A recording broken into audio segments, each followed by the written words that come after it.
प्रेक्षक हो नमस्कार. कृषी दर्शन कार्यक्रमामध्ये आपल्या सर्वांचं मनपूर्वक स्वागत. आज आपण पशुधनाचे लसीकरण या विषयावरती चर्चा करणार आहोत. पशुधनाचे लसीकरण करणं का गरजेचं आहे?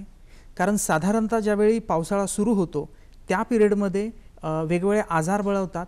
हे आजार होऊ नये म्हणून लसीकरण किती महत्त्वाचं आहे? लसीकरण करण्यासाठी काय काळजी घेतली गेली पाहिजे? लसीकरण करताना, लसीकरण झाल्यानंतर काय काळजी घेणं गरजेचं आहे? त्याचबरोबर आपल्याकडे जे काही वेगवेगळे समज आहेत, म्हणजे दुभत्या जनावरांना लसीकरण करू नये, दूध कमी होतं किंवा जनावरं गाभाडतात, गाई म्हशीला लसीकरण कधी करावं, कोणत्या वयाच्या जनावरांना लसीकरण केलं गेलं पाहिजे, त्याचबरोबर शेतकऱ्यांमध्ये किंवा पशुपालकांमध्ये वेगवेगळे जे समज आहेत ते समज दूर केले जातात का? यासाठी शासनाची काही धोरणं आहेत का? शासनाकडून काही उपक्रम राबवले जातात का? ते राबवले जात असतील तर ते कोणते आहेत? आणि एकंदरीतच जर आपल्याला पशुपालक जे आहेत त्यांना जर आर्थिक उत्पन्न मिळवायचं असेल तर लसीकरण किती महत्त्वाचं आहे हे आपण समजावून घेणार आहेत. या मुद्द्यांवरती आपण चर्चा करणार आहोत. या चर्चेमध्ये सहभागी झालेले आहेत डॉक्टर अंकुश परिहार सर, जे सातारा जिल्हा या ठिकाणी जिल्हा पशुसंवर्धन उपायुक्त म्हणून कार्यरत आहेत. सर, तुमचं कृषी दर्शन कार्यक्रमामध्ये स्वागत आहे. आपण चर्चेला सुरुवात करूया. आता पावसाळा सुरू झालेला आहे. त्याचबरोबर जे प्राणी असतील किंवा पशु असतील यांचे आजार वाढत आहेत किंवा वाढतात साधारणतः, तर नेमकी याची काय कारणं आहेत? पावसाळ्यामध्ये आर्द्रतेचं प्रमाण वाढतं आणि एकूणच पावसाळ्यातलं वातावरण हे जीवाणू आणि विषाणूच्या वाढीसाठी एक पोषक असतं. त्यामुळे जीवाणूजन्य आजार आणि विषाणूजन्य आजार जनावरातच काय पण माणसात सुद्धा पावसाळ्यामध्ये मोठ्या प्रमाणात वाढतात. साथीचे रोग मोठ्या प्रमाणात पावसाळ्यातच जास्त येतात. त्यामुळं पावसाळ्यापूर्वीच लसीकरण वगैरे जे आहेत पशुसंवर्धन विभागामार्फत एप्रिल मे मध्येच मान्सूनपूर्वच लसीकरण आपण करून घेण्याची आपण काळजी घेतो. हे साथीचे रोग ज्यावेळी येतात त्यावेळी काय काळजी घेतली गेली पाहिजे नेमकं? म्हणजे अशा परिस्थितीमध्ये, म्हणजे माणसांमध्ये पण असते आणि प्राण्यांमध्ये पण. माणसांमध्ये साथीच्या रोगामध्ये आल्यानंतरची जी घ्यायची काळजी जी असते की त्यामध्ये आपण ज्या जनावरांना साथीचा रोग आला किंवा साथीच्या रोगाची बाधा झाली त्या जनावरांना जागेवरच ठेवायचं, म्हणजे त्यांना वेगळं करून ठेवायचं, सेपरेट करून ठेवायचं. त्यांना इतर जनावरांच्या संपर्कात येऊ द्यायचं नाही.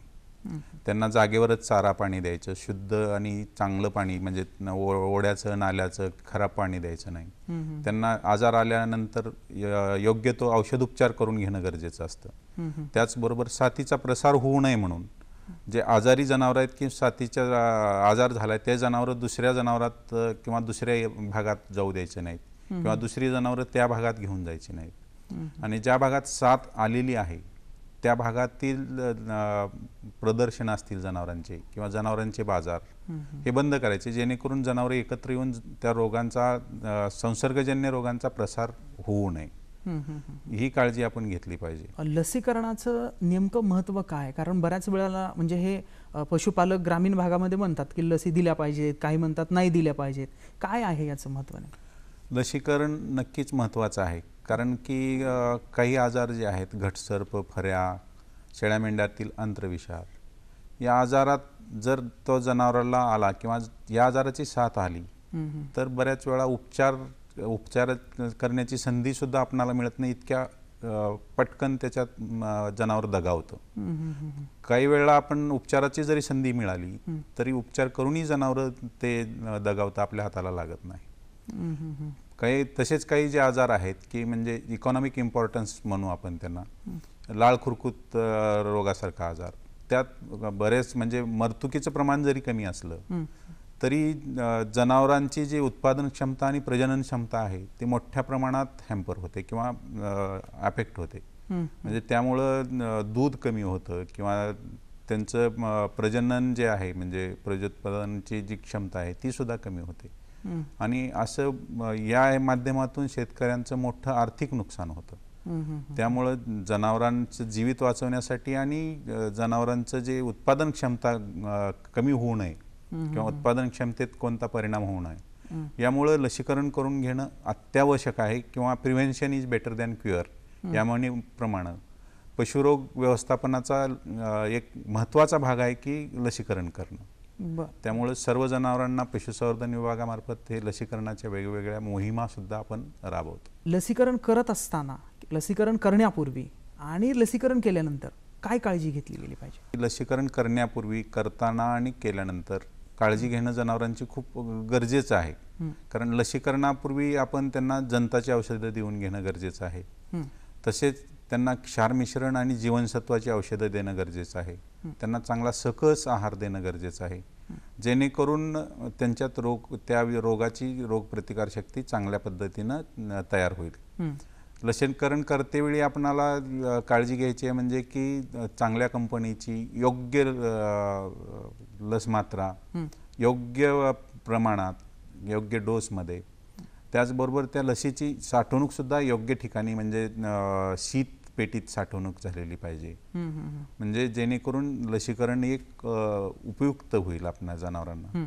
आणि लसीकरणानंतर काही वेळा की जनावरांना खांद्यावर गाठी वगैरे येतात किंवा थोडासा हलकासा ताप येतो, अशा वेळी थोडीशी काळजी घेणं गरजेचं असतं. ते एक प्रक्रिया असते लसीकरणानंतर किंवा व्हॅक्सिन रिॲक्शन म्हणतो. जसं आपल्याला कोविडची लस घेतल्यानंतर ताप येतो, तसंच जनावरांना सुद्धा हलकासा ताप, त्याच्यावर ताण येतो. या गोष्टी आपणाला माहीत करून घेणं गरजेचं असतं. तर याबाबत आपण सांगितल्याप्रमाणे की हे लसीकरण तर करून घेणं महत्त्वाचंच असतं आणि हे सर्व काळजी घेतली पाहिजे. आणि लसीकरण करताना प्रत्येक जनावरांना सुई आणि सिरिंज निडल्स म्हणजे सुया सुद्धा नवीन वापरल्या गेल्या पाहिजेत. पूर्वी त्याच सुया आपण गरम पाण्यामध्ये हे करून परत त्या वापरल्या जायच्या, उकळून वापरल्या, ते निर्जंतुक करूनच वापरल्या जायच्या. पूर्वी डिस्पोजेबल सिरिंज किंवा डिस्पोजेबल निडल्स हा कन्सेप्ट नव्हता. त्यावेळी काचेचे सिरिंज आणि स्टीलच्या निडल्स असायच्या.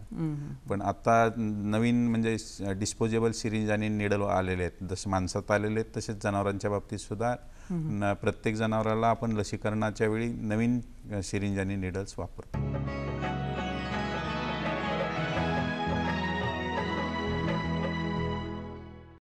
हे लसीकरण जरी झालं तरी काही वेळेला लसीकरण अपयशी होतं असं निदर्शनास आहे किंवा असं म्हटलं जातं, तर याची काय कारणं आहेत? लसीकरण जर आपण योग्य काळजी घेऊन जर केलेलं असेल, त्याची लस मात्रेचा डोस जर योग्य असेल, त्याची साठवणूक योग्य ठिकाणी आणि योग्य टेम्परेचरला केलेली असेल, तर लसीकरण फेल्युअर जात नाही किंवा लसीकरण करून आजार होत नाहीत. पण समजा जर ते तुम्ही याच्यात काही थोडेसे आपल्या दुर्लक्ष झालं किंवा लसीकरण करताना ज्या जनावराला आपण लसीकरण करतोय ते आजारी असेल किंवा त्याच्यात पोटात जंत असतील, बाह्यकृमीचं मोठ्या प्रमाणावर त्याच्यावर लागण झालेली असेल किंवा ते खूप अशक्त असेल, अशा जनावरांना लसीकरण करूनही काही वेळा उपयोग होत नाही आणि लसीकरण केल्यानंतर सुद्धा तो आजार होऊ शकतो. तसंच काही रोगांच्या बाबतीत त्या विषाणूंचे स्ट्रेन्स म्हणजे आता कोविडचे जसे वेगवेगळे स्ट्रेन्स आहेत किंवा उपजाती म्हणू आपण त्यांना, तसे FMD सारख्या आजारात 60 पेक्षा जास्त उपजाती आहेत. आणि आपल्या भागात आपण ज्या मुख्य उपजाती 4 ते 5 सापडतात त्याच्यावरचं लसीकरण केलेलं असतं. पण काही वेळा चुकून त्या व्यतिरिक्तच्या उपजातीमुळे लागण झाली तर तो लसीकरण करूनही रोग येऊ शकतो, पण खूप क्वचित असतं हे प्रमाण. त्यामुळं लसीकरण केल्यानंतरही आजार शक्यतो होत नाही, पण हे काही कारणं आहेत जे की आपण लसीकरण करूनही आजार येऊ शकतो. आता लसीकरणाचा काय कालावधी ठरलेला असतो का की याच कालावधीमध्ये करावं, जसं की मान्सून पूर्व काळामध्येच लसीकरण करावं असं म्हणतात? काय लसीकरणाचा हा कालावधी ठरलेला असतो की काही आजार जे आहेत ते पावसाळ्यात जास्त असतात. उदाहरणार्थ घटसर्प, फऱ्या किंवा शेळ्या मेंढ्यातला आंत्रविषार यांचं साथ जे येते ते पावसाळ्यात जास्त येते. म्हणजे आता आपणाला सांगितल्याप्रमाणे की त्या जंतूंच्या ह्याच्यासाठी वाढीसाठी आणि पोषणासाठी पावसाळा हा एक पोषक काळ असल्यामुळं साथीचे आजार पावसाळ्यात जास्त येतात. त्यामुळे पावसाळ्यापूर्वी लसीकरण करून घेणं गरजेचं असतं. जेव्हा साथ येते ते साथ आल्यानंतर लसीकरण करणं गरजेचं आहे की साथ चालू असताना लसीकरण करणं, म्हणजे कुठं फायदा होतो? काही आजार असे आहेत की आपल्याला माहिती आहेत, अशा आजारामध्ये साथ आल्यानंतर किंवा साथ येऊन गेल्यानंतर लसीकरण करून घेऊन फारसा फायदा होत नाही. जे साथीचे आजार आहेत आपणाला माहीत आहेत, त्या आजारांच्या बाबतीत साथ येण्यापूर्वीच लसीकरण करून घेणं गरजेचं असतं. कारण एकदा लसीकरण आपण केलं की लसीकरणानंतर साधारणतः 2 ते 3 आठवडे त्याची रोगप्रतिकार शक्ती जनावराच्या शरीरात निर्माण होण्यास वेळ लागतो. त्यामुळं साथ येण्यापूर्वी लसीकरण करून घेणं गरजेचं असतं. म्हणूनच आपण प्री मान्सून किंवा पावसाळ्यापूर्वी लसीकरण, ज्या साथीचे आजार आहेत त्यांचं लसीकरण आपण हे पावसाळ्यापूर्वी एप्रिल मे मध्ये करून घेतो. म्हणजे आपल्या म्हणजे ह्या कृषी जो समाज आहे किंवा शेतकरी जे आहेत, अनेक वेगवेगळे समज आहेत, गैरसमज आहेत. त्यामध्ये असं म्हणतात की लसीकरण केल्यानंतर जनावरं गाभाडतात. दुसरा मुद्दा आहे की दूध कमी होतं. काही म्हणतात की त्यांच्या मानेवरती गाठी येतात किंवा काही असे काही जे समज आहेत, याच्यात किती तथ्य आहे? बरेच शेतकऱ्यांचा समज असा असतो की लसीकरण केल्यानंतर जनावर गाभडतं, दूध कमी होतं, किंवा त्याच्यापेक्षा की माझं जनावर खूप सुदृढ आहे, धडधाकट आहे, त्याला आजारच होणार नाही तर लसीची काय गरज आहे. असे समज गैरसमज अजूनही काही भागात आहेत. पण असे हे चुकीचे आहेत. कारण लसीकरणानंतर 10,000 एखादं जनावर गाभडतं, ते लस दिल्यामुळेच गाभडतं असं नाही. ते जनावर अशक्त असेल किंवा अन्य कारणाने ते गाभडू शकतं. पण ते जनावराच्या जीविताचा विचार जर केला आपण तर त्याला गाभण जनावरांना सुद्धा लस देणं गरजेचं असतं. किंवा दुसरा समज किंवा गैरसमज आपण आता म्हणल्याप्रमाणे की दूध कमी होतं का, तर दूध कमी व्हायचं कारण म्हणजे की जनावरात लसीकरणानंतर हलकासा ताप येतो, थोडीशी कणकण येते. म्हणजे ते कोणत्याही लसीच्या बाबतीत असतं की म्हणजे माणसात असो किंवा हे असतं, त्याला आपण व्हॅक्सिन रिॲक्शन म्हणू. त्यामुळं थोडासा ताप, हलकासा ताप आणि थोडंसं अशक्तपणा वगैरे आल्यामुळे 1-2 दिवस दूध कमी होऊ शकतं. पण त्यांना दूध कमी होतंय म्हणून आपण लस न देणं म्हणजे खूप चुकीचं आहे. म्हणजे कारण 2-3 दिवसानंतर जे कमी आलेलं दूध आहे ते पूर्ववत होऊ शकतं. त्यामुळं लसीकरणानंतर पूर्णच त्या वेताचं दूध कमी होतं असं काही नाही. म्हणजे 1 ते 2 दिवस ते दूध कमी होऊ शकतं, पण ते टेम्पररी असतं, तात्कालिक असतं. असं काही आपल्या निदर्शनास आहे का की लस देऊनही परत रोग झालेले आहेत? लस देऊनही रोग शक्यतो होत नाही. ओके. पण लसीचं मी आता यापूर्वी पण आपणाला सांगितल्याप्रमाणे देतेवेळी लस मात्रेचा डोस प्रॉपर नसेल किंवा साठवणूक प्रॉपर झालेली नसेल, जनावर लस देतेवेळी अशक्त असेल किंवा आजारी असेल, अशा वेळी रोग होऊ शकतो. किंवा काही आजारात म्हणजे त्याच्या उपजाती वेगळ्या असतील तर अशा ह्याच्यात हे असतं, पण ते क्वचित असतं. अच्छा, म्हणजे खूप शक्यता कमी असते. बऱ्याच वेळेला काय होतं की शेतकरी गाई म्हशी जे आहेत की त्यांना लस कुठल्या कालावधीत म्हणजे कधी द्यायची किंवा इतर जे जनावरं आहेत त्यांना कधी द्यायची हे समजत नाही. म्हणजे असं आलं म्हणजे लक्षात आलं की उठलो आणि आपण गेलो असं नाही होत, किंवा आजारी पडल्यानंतर डायरेक्ट जातात असं. त्याचं काही ठरलेलं आहे का कालावधी? ठरलेला कालावधी आहे. म्हणजे आता आपण जनावराच्या बाबतीतच लसींच्या बाबतीत वेगवेगळ्या लसी जे देतो त्याच्यात मी थोडक्यात जे आपण रुटीन लसी देतो त्याबाबत सांगेन. लाळ खुरकुताची जी लस आहे आपण ती वर्षातून 2दा देतो, फेब्रुवारी मार्च आणि ऑगस्ट सप्टेंबर नंतर. घटसर्प आणि फऱ्या ह्या रोगाची जी लस आपण देतो ती मान्सून पूर्व देतो, एप्रिल आणि मे महिन्यात देतो दरवर्षी. तसंच काही जे अँथ्रॅक्स सारखे आजार आहेत, काळीपुळी किंवा अँथ्रॅक्स, हे ज्या भागात त्या रोगाचं हे आहे प्रादुर्भाव आहे अशा भागातच दरवर्षी एप्रिलमध्ये 5 वर्षासाठी देतो. पण सर्वत्र ते लसीकरण आपण करत नाही. त्याचबरोबर सांसर्गिक गर्भपात किंवा ब्रुसेल्लाची लस ही आपण 4 ते 8 महिन्याच्या म्हणजे हे ठरलेल्या महिन्यापेक्षा ठरलेल्या वयाला देतो. म्हणजे ब्रुसेल्लाची जी लस आहे ती 4 ते 8 वयाच्या कालवडींना म्हणजे माद्यांना या वयात आपण देतो. ते म्हणजे त्याचं ते कोणता महिना ठरवण्यापेक्षा त्यांचं वय आपण तिथं ठरवतो आणि त्या महिन्यात आपण 4 ते 8 महिन्याच्या त्याच्या वयाच्या कालावधीत ते ब्रुसेल्ला किंवा सांसर्गिक गर्भपाताची लस देतो. तसंच थायलेरियाची लस ही ज्या भागात प्रादुर्भाव आहे अशा भागात आपण जनावरांना थायलेरियाची लस हे मोठ्या जनावरात देतो.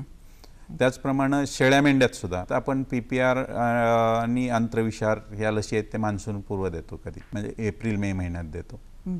आणि बाकी इतर ज्या लसी आहेत अँथ्रॅक्स, आता अँथ्रॅक्सची सुद्धा लस आपण शेळ्या मेंढ्यात जिथं प्रादुर्भाव आहे अशा ठिकाणीच देतो. त्या व्यतिरिक्त आपण जे देवीची लस आहे ते सुद्धा सध्या आपण ज्या भागात प्रादुर्भाव आहे त्या भागातच देतो. आणि घटसर्प फऱ्याची सुद्धा लस आपण मान्सूनपूर्व शेळ्या मेंढ्यात सुद्धा आपण मान्सूनपूर्व देतो. आणि या ज्या लसी आहेत त्या शासनाकडून म्हणजे सरकारी वैद्यकीय जे काही दवाखाने आहेत याच्यातून मोफत दिले जातात शेतकऱ्यांसाठी? संसर्गजन्य रोगांच्या ज्या लसी आहेत ते जनावरांच्या पशुसंवर्धन विभागामार्फत महाराष्ट्र शासनामार्फत प्रत्येक ज्या आमचे दवाखाने आहेत, प्रत्येक विभागात दवाखाने आहेत आपले, त्या दवाखान्यामार्फत उपलब्ध करून दिल्या जातात. आणि नाममात्र फक्त तो सेवा शुल्क घेतला जातो, तसे लसीचं शुल्क कुठलं घेतलं जात नाही.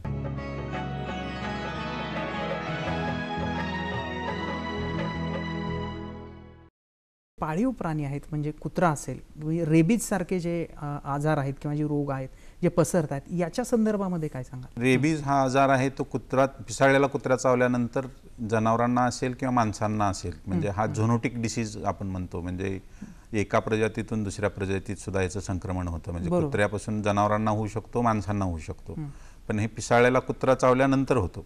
मोठ्या जनावरांच्या बाबतीत किंवा माणसाच्या बाबतीत पिसाळलेला कुत्रा चावल्यानंतर रेबीजचं लसीकरण केलं जातं. म्हणजे त्याचं एखादा पिसाळलेला कुत्रा चावला असेल तर 0 दिवस, 3रा दिवस, 7वा दिवस, 14वा दिवस, 28वा दिवस आणि 90वा दिवस याप्रमाणे त्याचं ते चावल्यानंतर लसीकरण करून घेतलं जातं. पण कुत्र्यांच्या बाबतीत त्याच्या वयाच्या 2 महिन्याला पहिला डोस देऊन त्याच्यानंतर बूस्टर डोस देऊन कुत्र्यांना मात्र दरवर्षी रेबीजचं लसीकरण करून घेणं गरजेचं आहे, जेणेकरून रेबीज ह्या आजारांवर आपण नियंत्रण मिळवू शकतो. पक्ष्यांच्या बाबतीमध्ये काय आहे स्थिती? म्हणजे जे पाळीव पक्षी असतील, कोंबड्या असतील किंवा पाळीव पक्ष्यांच्या बाबतीत आता 2 प्रकार त्याचे जर आहेत. आपण एक त्याला म्हणू बॅकयार्ड पोल्ट्रीज, म्हणजे परसातील कोंबड्या. त्यांच्यामध्ये पशुसंवर्धन विभागामार्फत राणीखेत आजाराचं लसीकरण, देवीचं लसीकरण केलं जातं. आणि त्याच्यात आता थोडंसं कमर्शियल ह्याच्यामध्ये ब्रॉयलर म्हणजे मांसासाठी आणि ह्याच्यासाठी अंडी देण्यासाठी त्या दोन्ही ह्याच्यात वेगवेगळे शेड्यूल्स आहेत. म्हणजे साधारणतः त्या दोन्ही ह्याच्यामध्ये महत्त्वाचा जो आहे RD जो आहे तो दिला जातो. आणि मांसाच्या पक्षामध्ये तर 2 महिन्यातच हे असतात. त्यात मुख्यत्वे आपण लासोटा आणि गंबरोचे लसीकरण करतो, म्हणजे जे मांसासाठी वापरले जातात, कारण ते 1.5-2 महिन्यानंतर ते मांसासाठी वापरले जातात. आणि लेअरच्या बाबतीत हे सर्व आजार जे आहेत ते खूप काटेकोरपणे, म्हणजे लासोटा असेल, म्हणजे RD असेल, देवी असेल, गंबोरा असेल, या सर्व लसी ह्या कमर्शियल फार्म मार्फत अगदी खूप त्याचं काटेकोरपणे पालन करून केलं जातं. कारण हे जे अंड्यासाठीचे जे पक्षी आहेत ते एकतरी ते कमर्शियल ह्याच्यात वाढवले जातात आणि त्यांचं रेग्युलर लसीकरण हे करून घेतलं जातं. शेतकऱ्यांमध्ये अशी का मानसिकता आहे? का बरं ह्या लसीकरणात टाळतात ते? एवढे वर्ष तुम्ही या क्षेत्रात काम करतायत, तुमचा काय अनुभव आहे? आता शेतकऱ्यात बराचसा अवेअरनेस वाढला आहे, पण काही शेतकऱ्यांना अजून त्या लसीचं महत्त्व तसं थोड्याफार शेतकऱ्यांना अजूनही पटलेलं नाही की बाबा माझ्या जनावराला येतच नाही, रोगच होत नाही, माझं जनावर खूप सुदृढ आहे, किंवा गर्भपात होतो. म्हणजे चुकून एखादं कुठंतरी त्या शेतकऱ्यांना ऐकलेलं असतं की लस दिल्यानंतर गर्भपात झाला, किंवा 1-2 दिवस दूध बी कमी होतं.